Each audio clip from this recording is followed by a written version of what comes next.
Entah kenapa, belum lama ini Menteri Pertanian Bapak Amran Sulaiman mengganas di permukaan. Beliau membuat gebrakan dengan memecat pejabat di PT Pupuk Indonesia, konon lantaran pupuk subsidi belum sampai ke petani tepat waktu. Padahal stok subsidi udah ditingkatkan katanya. Kabar lain, PT Pupuk Indonesia rencananya mau salurin 9,55 juta ton pupuk subsidi di tahun 2024 ini dengan anggaran naik jadi 54 triliun rupiah. Angka yang lagi-lagi bombastis. Namun mengapa baru sekarang ada gebrakan? Bukankah Bapak Menteri Pertanian udah menjabat sebelumnya? Ini aneh sekali kawan. Oke, kita lanjutkan basa-basi ini. Kita tahu bersama bahwa ketergantungan kita pada impor pupuk sudah sangat berlarut-larut. Lagi dan lagi impor. Hal tersebut menunjukkan ada yang gak beres terjadi di PT Pupuk Indonesia dan pemerintah. Masa negara sekaya Indonesia belum bisa memenuhi kebutuhan pupuknya sendiri? Tahun 2023 kita impor 5,37 juta ton pupuk dan 2024 masih impor terus. Apa karena korupsi, kebijakan subsidi pupuk sering terlambat dan gak tepat sasaran? Pemerintah nampak sekali setengah hati dalam kebijakan pupuk kita, sampai distribusi pupuk pun jadi nggak efisien. Masalah ini sudah lama sekali, tapi baru sekarang ada suara yang mungkin karena tekanan publik. Nah, dalam situasi kayak gini, kita butuh solusi radikal, solusi yang totalitas tanpa ada kompromi. Kita harus jujur bahwa kebijakan subsidi pupuk yang ada sekarang cuma tambal sulam yang nggak nyentuh akar masalah. Petani masih susah dapat akses pupuk karena distribusi yang kacau balau.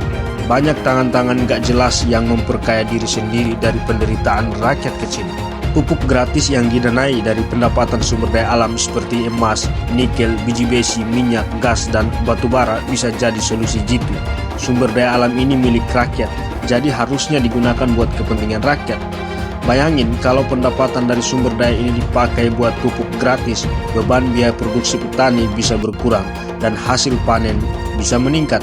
Tapi itu aja nggak cukup. Bila perlu, semua tahap dari investasi sampai distribusi hasil panen dikontrol oleh negara. Negara harus berani ambil kendali penuh, bukan cuma jadi regulator, tapi juga sebagai pelaksana yang langsung bertanggung jawab pada kesejahteraan petani. Dengan cara ini kita bisa basmi tengkulak dan koruptor yang masih bercokol di kehidupan kita. Kontrol penuh oleh negara bakal memastikan petani dapat harga jual yang layak dan stabil, plus akses ke teknologi dan infrastruktur yang diperlukan buat ningkatin produktivitas. Sistem ini bakal menghapus ketidakadilan yang terjadi akibat eksploitasi oleh kapitalis dan spekulan yang cuma mikirin keuntungan pribadi dan kelompok. Kekayaan alam Indonesia adalah milik rakyat, bukan sekelompok orang atau milik individu tertentu. Pemanfaatan sumber daya alam buat kesejahteraan petani bakal membawa kita ke tatanan sosial yang lebih adil dan merata.